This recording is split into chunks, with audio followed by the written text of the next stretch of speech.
కానీ జగన్మోహన్ రెడ్డి గారు మీకు నిజంగానే చెల్లెల మీద ప్రేమ ఉండుంటే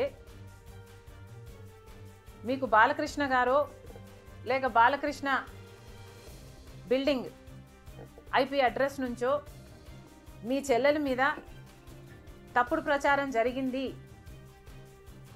అని మీరు నమ్మింటే, మీకు తెలుసుంటే, మరి మీరు 5 సంవత్సరాలు ముఖ్యమంత్రిగా ఉన్నారు కదా. ఆ ఇష్యూ జరిగిన తర్వాత 5 సంవత్సరాలు మీరు ముఖ్యమంత్రిగా ఉండి ఏం గాడిదలు కాశారండి? ఎందుకు ఎంక్వైరీ వేయలేదు బాలకృష్ణ మీద?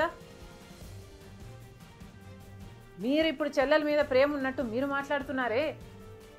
మీకు నిజంగానే చెల్లెల మీద ప్రేమ ఉంటే ఏ ఇష్యూ అయితే బాలకృష్ణ బిల్డింగ్ నుంచి అప్పుడు జరిగిందో ప్రభాస్కు నాకు సంబంధం ఉంది అని, అదే ఇష్యూని గత 5 సంవత్సరాలలో మీ సైతాన్ సైన్యం మీ సోషల్ మీడియాలో మీరు వాడుకోలేదా? నేను ఏ రోజైతే కేసు పెట్టానో, ఇలా జరిగింది, నా మీద తప్పుడు ప్రచారం జరుగుతుంది అని ఏ రోజైతే కేసు పెట్టానో ఆ రోజే నేను ప్రభాస్ అన్న వ్యక్తిని ఇంతవరకు చూడలేదు అని చెప్పాను. ఈ రోజుటికి కూడా నాకు ప్రభాస్ అంటే ఎవడో తెలియదు. ఈ రోజుటికి కూడా చెప్తున్నా, ఆ రోజు ప్రమాణం చేశాను నా బిడ్డల మీద నాకు సంబంధం లేదు ఆయనతో అని. ఈ రోజు మళ్ళీ చేయడానికి కూడా చెప్తున్నా నాకు సంబంధం లేదు ఆయనతో. నా బిడ్డల మీద ప్రమాణం చేసి చెప్తున్నా. జగన్మోహన్ రెడ్డి గారికి ఇవన్నీ తెలిసి కూడా నాకు క్యారెక్టర్ లేనట్టు, నాకు ఆయనతో సంబంధం ఉన్నట్టు గత 5 సంవత్సరాలలో మీ సైతాన్ సైన్యం చేత ప్రాపగాండా చేయించలేదా?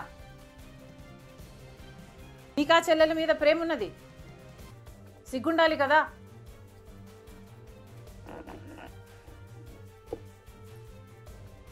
మళ్ళీ నా వీడియోనే ప్లే చేసి మళ్ళీ ఆయనకు మైలేజ్ వచ్చేటట్టు వాడుకుంటున్నారు. అంటే నా వీడియో పనికొస్తుందన్నా మీరు వాడేసుకుంటారు.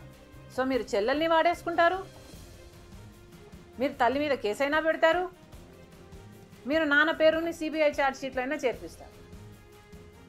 మీరు ఏమైనా చేయగలరు, మీకు మీరే సాటి సార్.